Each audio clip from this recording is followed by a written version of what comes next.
No, he's messaged me. He's like, my dog's sick. I'm like, all right. Can I like say like, hey, what's up? Or like, what are you doing? I'm just gonna introduce you and you can say whatever you want. Okay, so I have to act like this is live, like so the audience is on the other side of the camera. You can act however you want. Don't say that. Follow your heart. Be your...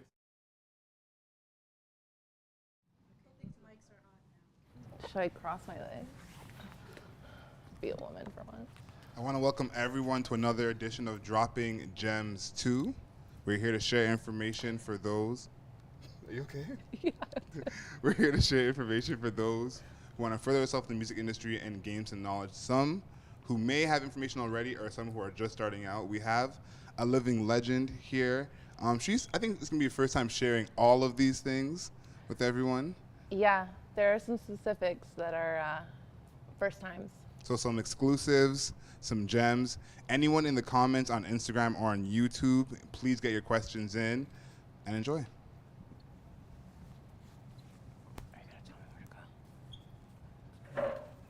Hey guys, what's up? My name is Lauren. For anyone that doesn't know, I'm the founder of Common Media Group. We are a media group here in Toronto. We deal with a lot of emerging talent and creative entrepreneurs. Some people call me a publicist, others call me a brand manager, some call me their manager, their boss, friend, homie. I wear a lot of hats. I make shit happen. So yeah, happy to be here today and discussing building with purpose. So the question mark has its own purpose as well.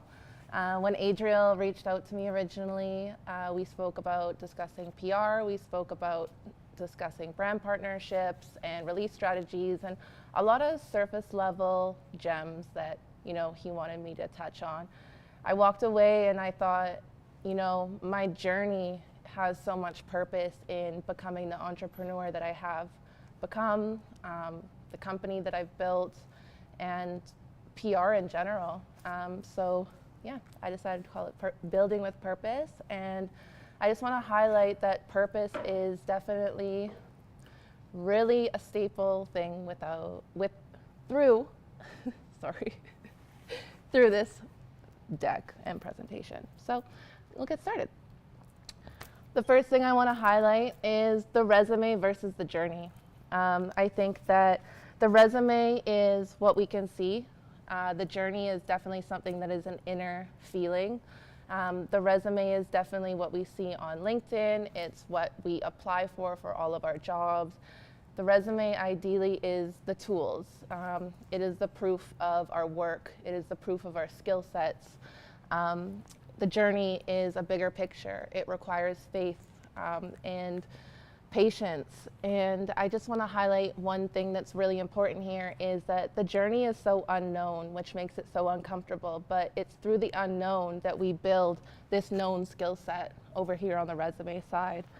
The journey is the real story. You know, we're going to touch on PR soon, and the journey is like the real story that you're pulling from your client. It's the real story you're pulling out of that brand, out of that artist, out of that company that we're pushing and creating a bigger picture for. The resume is definitely like the EPK, I would say. It is the compiled list of all the accolades that we can see online, we can see on emails, on LinkedIn, on Instagram, and what have you. The journey is definitely willpower, and the resume requires a lot of hard work. So, yeah, So what is PR? According to the Public Relations Society of America, public relations is a strategic communication process that builds mutually beneficial relationships between organizations and their publics. Well, PR, we're storytellers. We are shapeshifters in a sense. We are image shapers. We are pushing an agenda that's constantly towards a bigger picture. We're really in the business of persuasion. We are extensions of many teams. We come in and we strategize on how we are taking a narrative of an artist's journey or of a brand's journey and putting that into the public, whether it be creating relationships with brand managers, whether it be, you know, partnering an artist with another influencer to further push their exposure, whether it's, press and articles and TV or radio, whatever it may be. PR is that bigger picture. We are the medium between the artist or the company and its publics. Something that I really want to touch on, and I think that is super important, is PR, again, is taking an artist's journey and building that artist's resume. So something I get asked all the time on my first meeting is, what are the guarantees? What can you guarantee me? What placements can you guarantee me?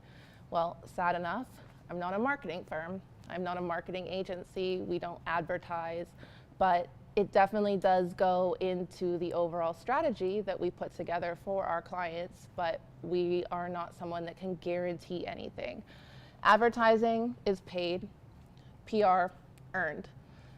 Again, we're in the business of persuasion, and we are creating a narrative and pushing a larger agenda, which requires us to really draw out the angles and the narrative of our artist and continue to build that artist, whether we're working for 3 months, 6 months, 12 months, 5 years. What does that end goal look like, and how are we getting there? How are we building to that?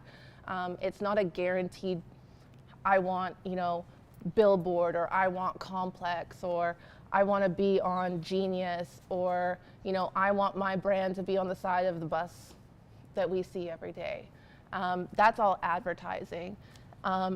Advertising really is not, it's not a valid source. It's not legitimate. It gives you no validity whatsoever. Advertising can be much like an aesthetic, which we'll talk about later on in this presentation.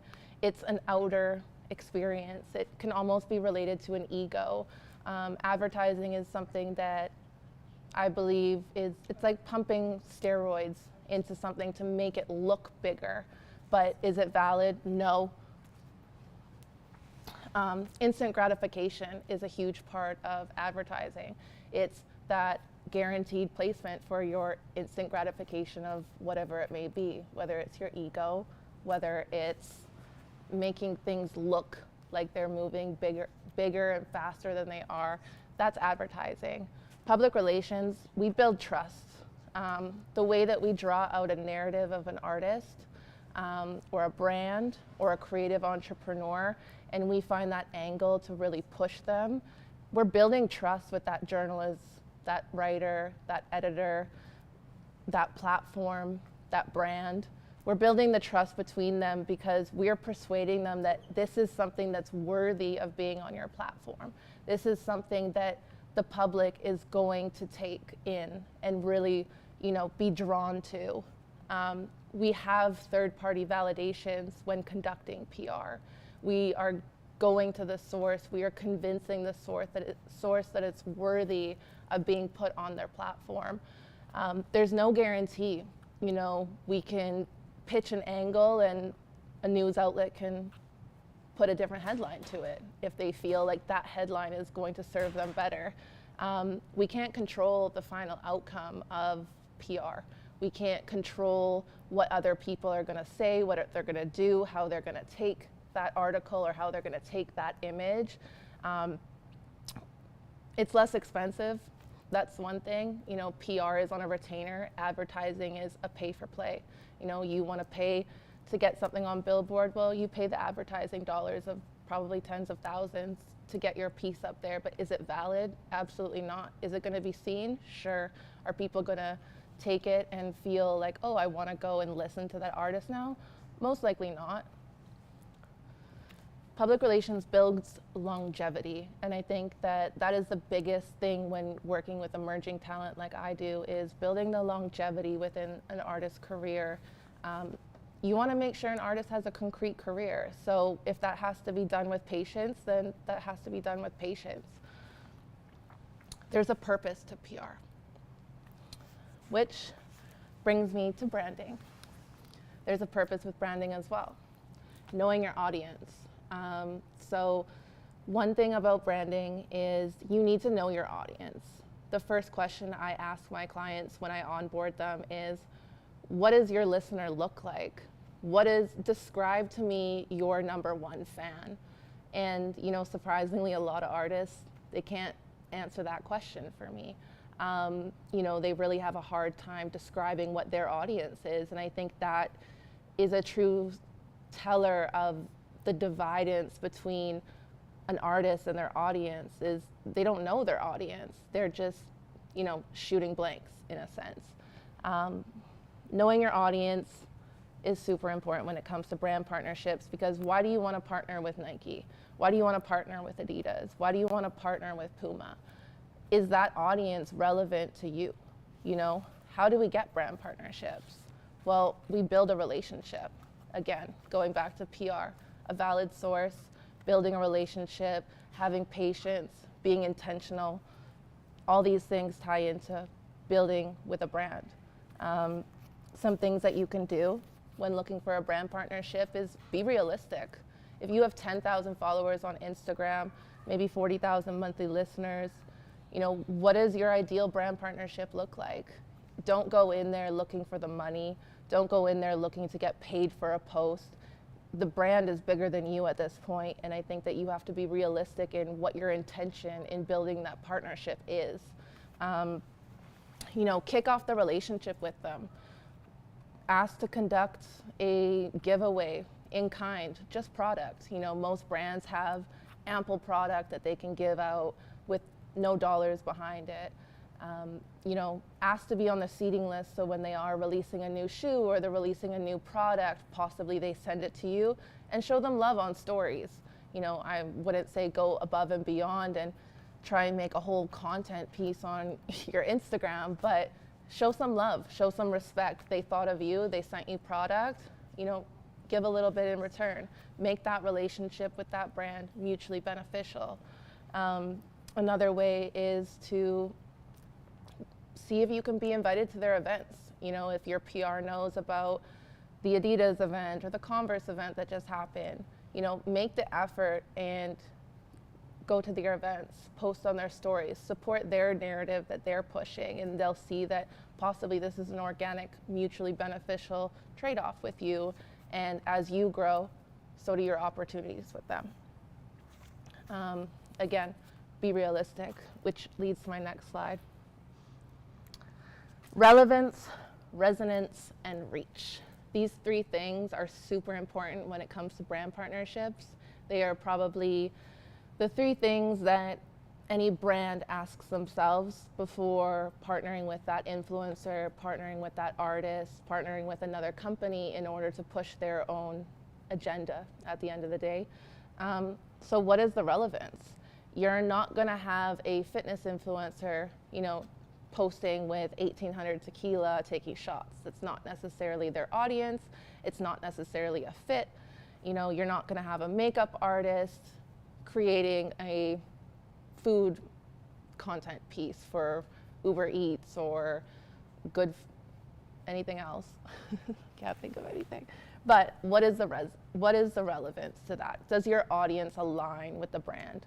Does it make sense at the end of the day? What is the resonance? What's the purpose? Will my audience engage with this? Will their audience on the brand side take to me? You know, what is the resonance here? And I think at the end of the day, this again goes down to the purpose. What's the purpose of the brand partnership? What's the purpose of your content? How are they utilizing you? What does it resonate with? And again, reach. It's a numbers game. It always will be, always has been. Reach is, you know, what is the benefit? What are the numbers? In a brand partnership, the key thing is expanding one's audience, right? An audience on a side of Puma or a side of Adidas may not necessarily be your monthly listeners. So you are attacking a new audience for yourself. The brand is looking at you and hoping to attack into an audience that they've never tapped into as well. So the reach is super important. Your engagement is super important. And again, it has to make sense.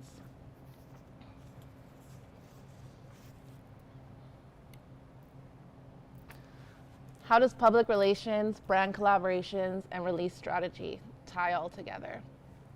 Well, we've all seen Drake, Nike, in Laugh Now, Cry Later. He's got Drewski in there, he's got OBJ in there. It's damn near a Nike commercial. Well, these brand partnerships are so key in artist rollout strategies nowadays because they're giving the artist a valid source. No different than PR is pushing a narrative to give a valid source. Brand collaborations are giving that artist a valid source. Most artists or athletes, anyone at that mainstream level is partnered with a brand. We can talk about Ivy Park, Beyonce. We can talk about Drake with Nike, J. Cole, Puma, Justin Bieber, Tim Hortons. They've all got brand partnerships at this mainstream level. So a brand partnership with an artist is a huge deal. It creates a super valid source of mainstream global audiences being pushed into a market, being pushed with ad dollars behind them. Brand collaborations really validate the artist and what's to come, especially when they're planned in their rollout strategy. The most recent rollout strategy I can pinpoint is Sofago. So Sofago released his album Pink Hearts, and his single Hell Yeah was featured in the Beats by Dre's commercial with LeBron James and Bronny both being featured. This was all previous to his album being released. This gives validation on a global scale.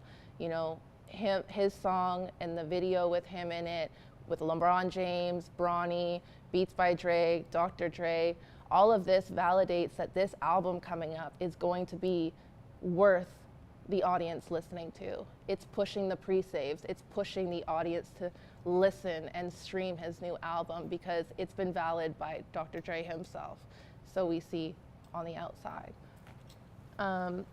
Some ideas in terms of smaller scale partnerships would be locally Savannah Ray and Adidas. Savannah Ray just did a commercial with Adidas. Kyle Lowry is in that commercial. Though it's Adidas Canada and we're only tapping into the Canadian market, Adidas is now putting ad dollars behind a commercial with her in it. Her song, it's her. And that is extremely valid for her. You know, she's tapping into a whole new audience. She's receiving ample streams based off of being seen alongside, you know, one of Canada's favorite basketball players and with a global brand. There's so much validity in that. And it's not to say that that came out of nowhere. You know, a while ago at Rocket, I worked with Adidas, and I remember we used to seed Savannah.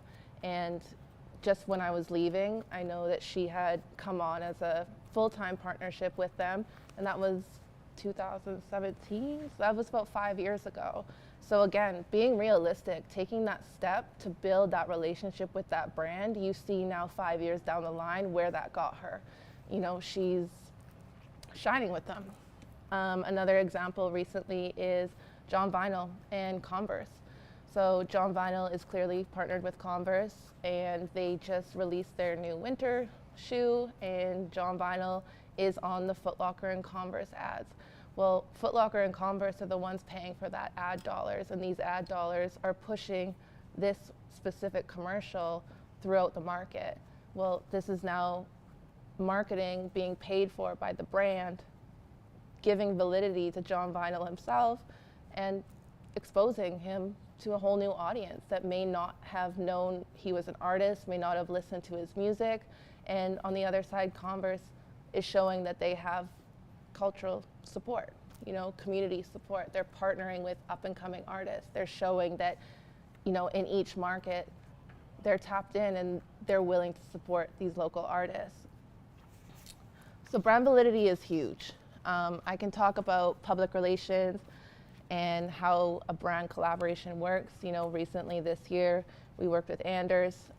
Anders was signed with Puma, and he was coming into a whole new wave of his career. He was, you know, a whole new story behind him, a whole new narrative as a dad, and, you know, his music has definitely changed from the old Anders. So we partnered with Puma, and at the same time as his newest single coming out, we had a whole ad run with Puma, filmed an interview on him, did an entire series with him and interviewing how fatherhood has really, you know, changed his music. We released that with Complex Canada at the same time of his song release in partner with Puma, and added on top of that, we collaborated with Puma and their For All Time event to also host his release party. This created huge validity for him, and again, tapped into another audience that may not have been original listeners of Enders. So going back to the purpose, why is my content serving my audience? What is the purpose of my content? Is this entertaining? Will my audience share and interact with this content? What do I want in return? I think nowadays with TikTok and Instagram, everything is about a viral moment. You know, slap your song on something that has absolutely nothing to do with the song itself or the artist. Let's see if it goes viral. Well, what's the purpose in that? We are here trying to build a career of longevity. We are here trying to concrete an artist's career. A lot of these viral moments, sure, you're gonna get a quick bag, but in 3 months, you're gonna be irrelevant. And I think that another big thing that people kind of play with is too many partnerships too soon. You start to look like an influencer on your Instagram. You're now creating this massive divide between your artist audience and your Instagram platform. Your Instagram followers are now not transferring over into your listeners. And I think the more that you continue to create that divide by not posting purposeful content, I mean, you're kind of lessening your longevity of your career as an artist. You're taking away your own validity in a sense of being an artist, because now you're looking more like an influencer. So I think it's really important for artists to have brand partnerships at all levels. I think that as long as you can show that your engagement is, you know, between, I would say, it should be around 10% at the lowest. An artist realistically should have at least 20% engagement. But the average influencer definitely has under 7% engagement off of their Instagrams, which is surprising. But I think that if you were to ask yourself all of these questions before posting that post or before conducting any content on your rollout strategy, you're probably going to take half of your content and want to redo it. I could guarantee you. You know, this leads back to what is it? Oh yeah. This leads back to creating the divide between an artist as well, in a sense of if you have 100,000 followers on Instagram, you've got 20,000 monthly listeners. Well, there's obviously a divide within your audience on Instagram. And I think that, you know, a lot of women nowadays, we post sexy photos on Instagram. We're posting as much as we can, but where is that leading in terms of our listeners? If you're posting sexy photos on Instagram, well, your audience is probably male. Is that transferring over into the love songs that you write on Spotify? No. You're creating more and more of a divide between your listening audience and the audience that wants to look at you on Instagram. And you're not serving a purpose of building an audience that's going to give you that longevity or that true fan base that's really going to stand concretely for you with whatever song you release. You know, we can go back to Khalid. I think Khalid has one of the most strongest audiences, you know, out of a lot of these artists, because he solely came up off of his music, his musical talent, his artistry, his craft. That's what made him who he is. It wasn't a brand. It wasn't this big, you know, advertising aesthetic that made him who he is. It was his music, and that is why he could release a song and it's always going to do well, because it always came down to the music. It wasn't about anything else. So your content really has to have purpose, and it just really needs to make sense. And this leads me into something one of my clients actually spoke to me about a couple months ago. We were sitting down and he said, you know, I was speaking to someone and they told me to ask why. Ask yourself why. You know, I think that if you ask yourself why before making a decision, before posting that content, before creating that song, you're gonna find your own intentions. And that intention is gonna lead you to whether or not what you're doing is purposeful. And most of us, when you ask yourself why, you'll probably realize that whatever you're doing doesn't serve too much of a purpose in a sense of what you want in return from it. If you're wanting, you know, more streams on Spotify, more followers on Spotify, well, is that photo on Instagram that has absolutely anything to do with your music gonna help you? Probably not. Ask yourself why.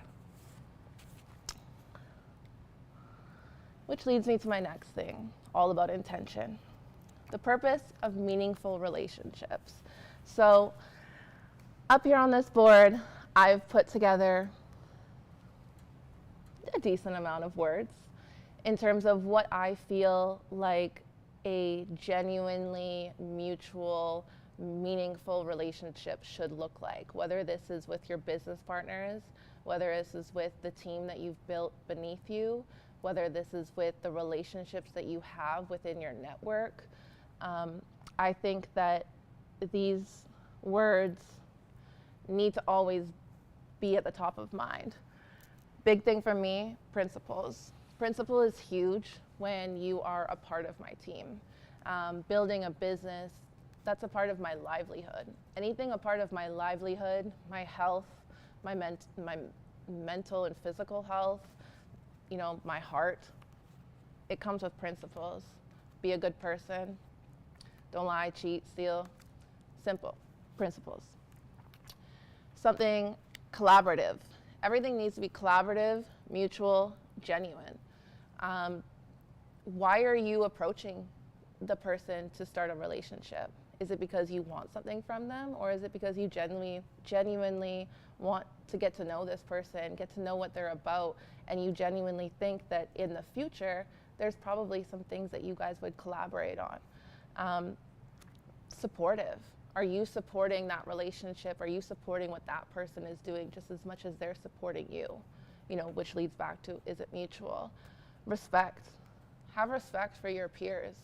I think one of the biggest things that we really make mistakes on is that we're constantly trying to chase those who are above us. When realistically, everyone that's in that top section of the industry, they all came up together. So I think it's so important to grow with your peers.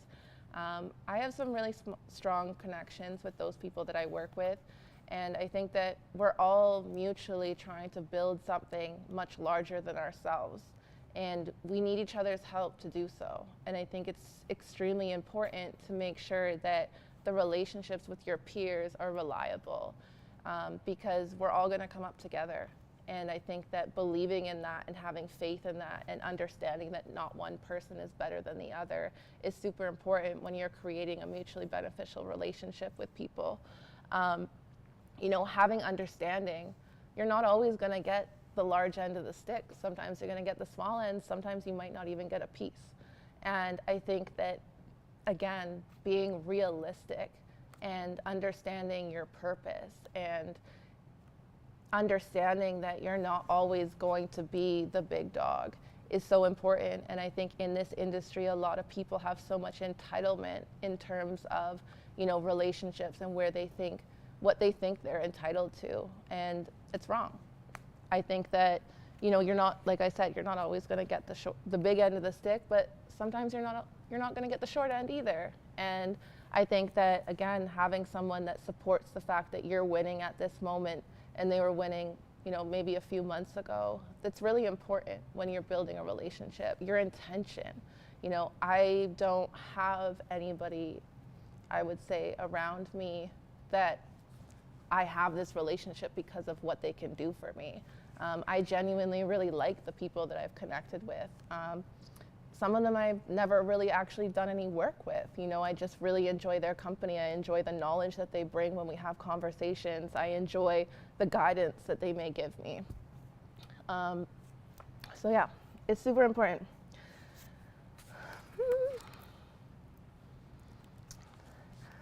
Building with a purpose, right? So on the inside of your house, you've got your foundation, your structure, your levels. Your foundation needs to be strong. And that foundation needs to be able to withstand a storm, because if all of this gets blown down and your foundation is sturdy, it's so much easier to build up something else and probably build it bigger.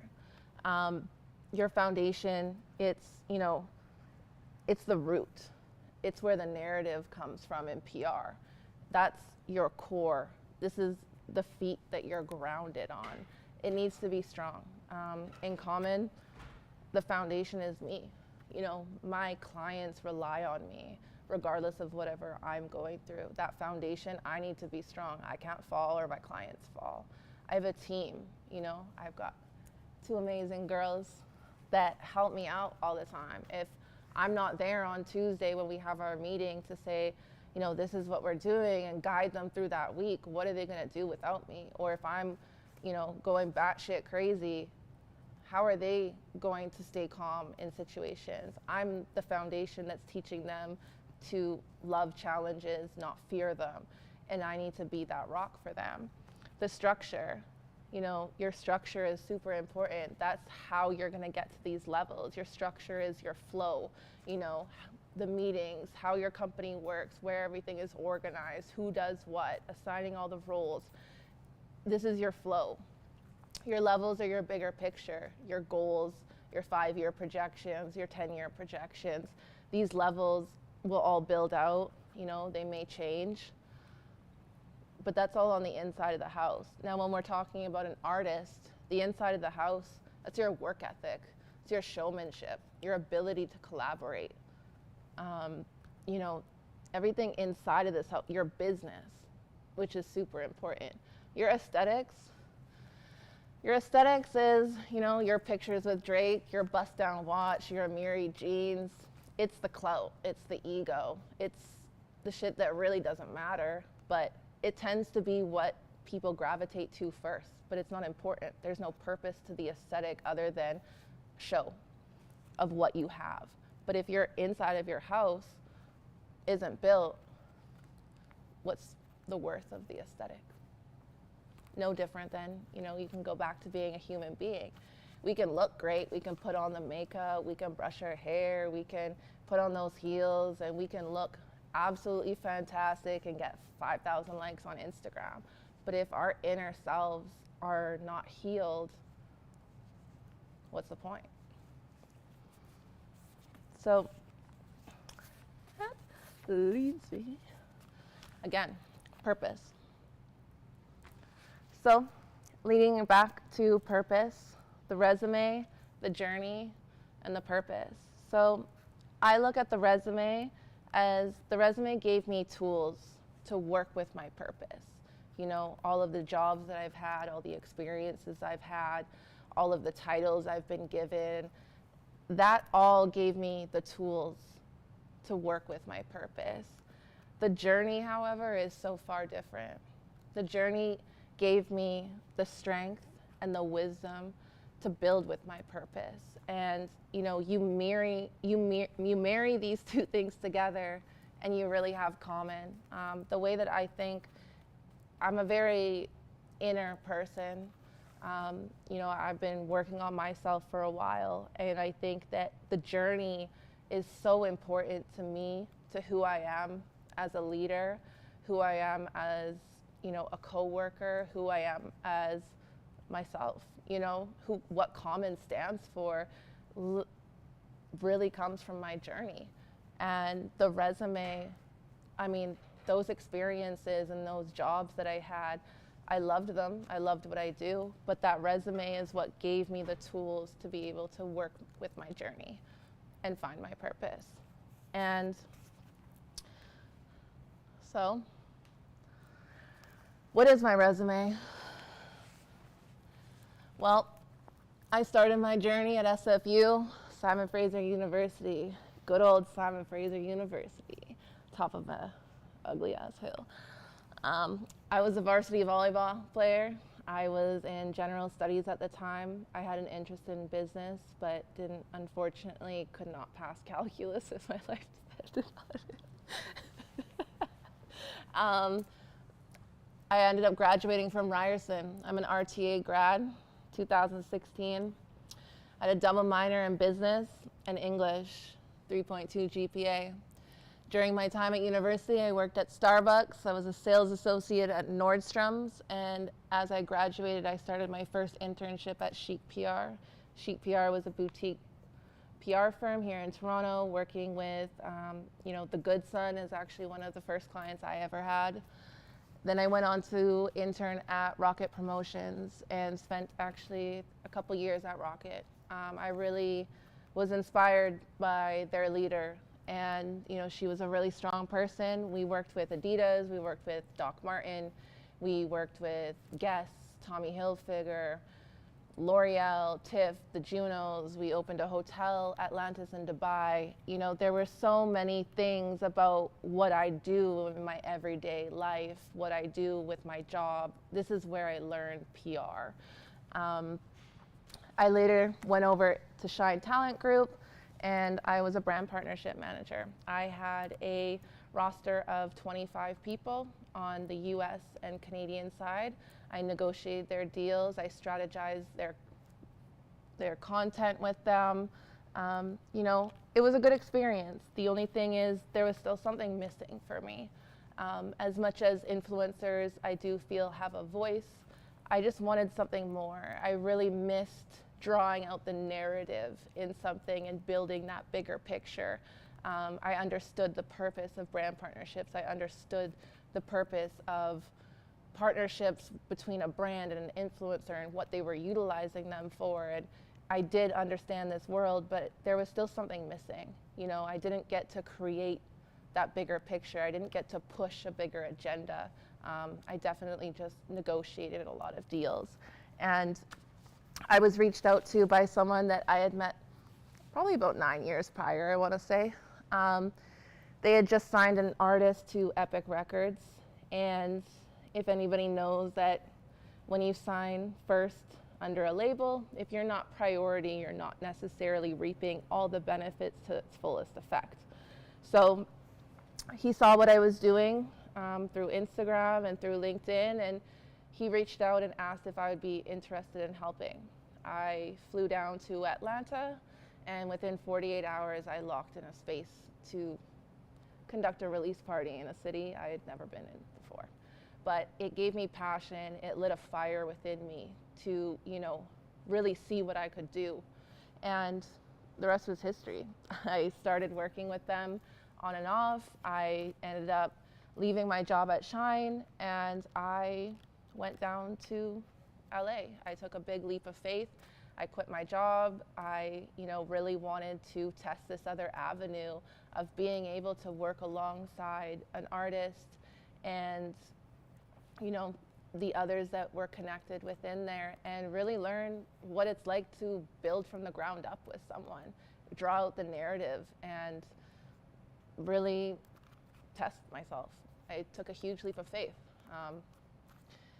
Only for 4 months later, around there, COVID hit, March 2020. I had now been working alongside them on and off for about a year, and fully down in LA with them for about 3 months, only to be sent back home to Toronto. My visa wasn't ready, and I didn't have a job. So what was I supposed to do? I didn't qualify for a CERB because I had quit my job technically in that year before, but I had built a good network, working at Rocket, working with a lot of creatives through the Adidas account, especially, brand managing through Shine. I learned a lot of tools, and one by one, I took on a project. My first ever client, my first ever project is Lamar Johnson. Again, a man of great integrity, one of my favorite human beings. We were working on a project called Breaking Bread. Maybe one day you'll get to see it.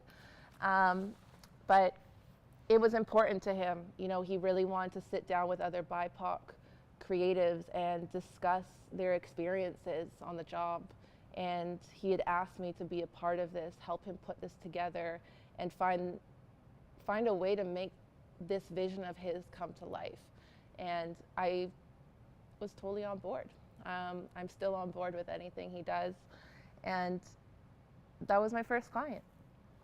And now I am the founder of Common Media Group. I work with probably, I don't know, I've worked maybe with 15, 20 different talent, a few of them in the US, majority of them in Canada. You know, we've worked with Kofi, we've worked with Chaos Club, we've worked with Anders.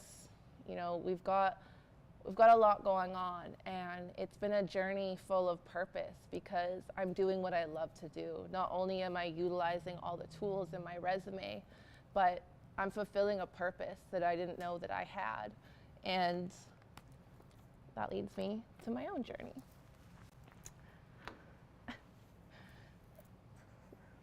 Okay. How am I doing, Adriel?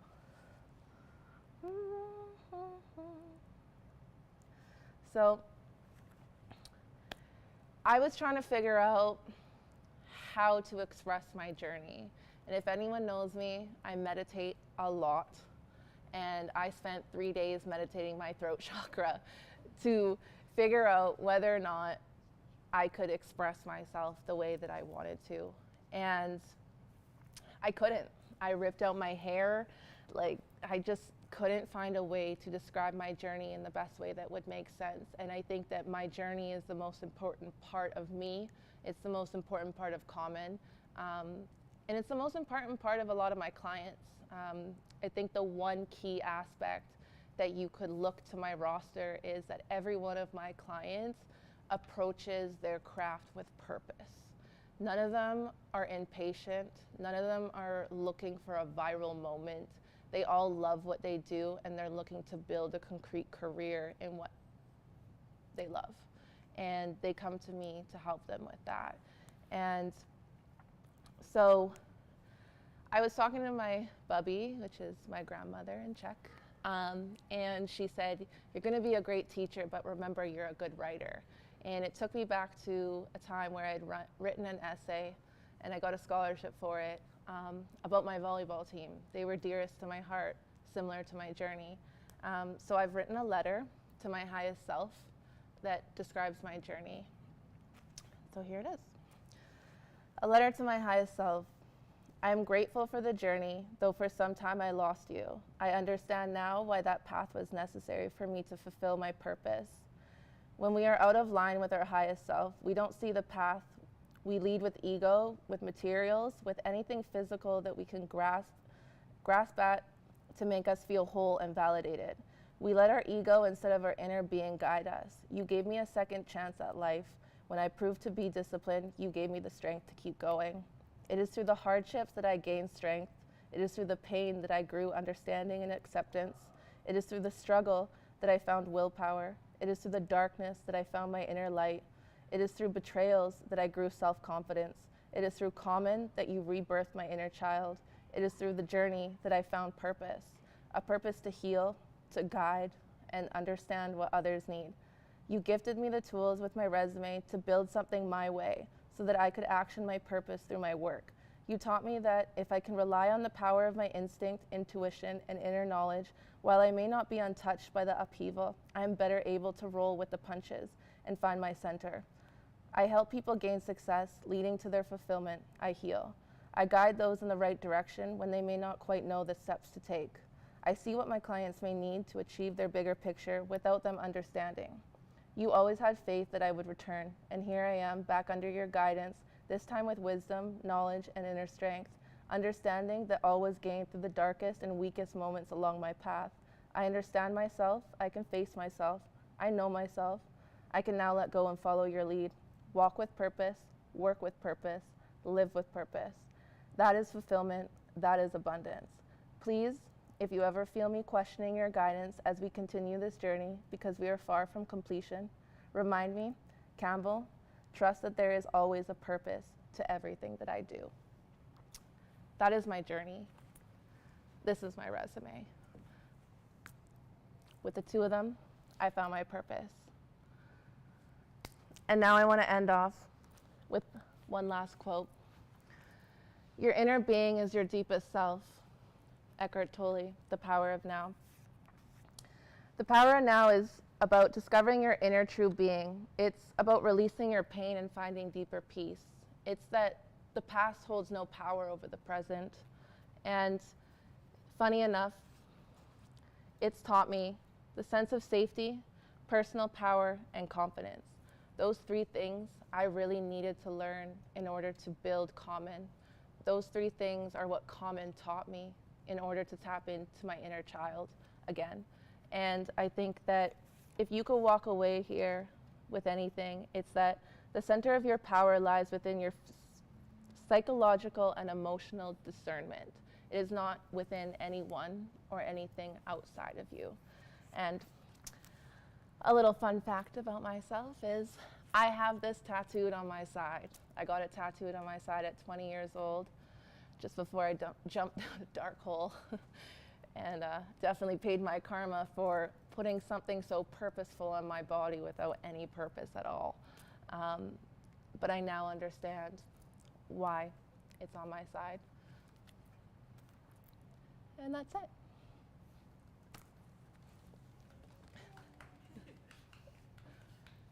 That clap was pretty weak. Let's try that one more time.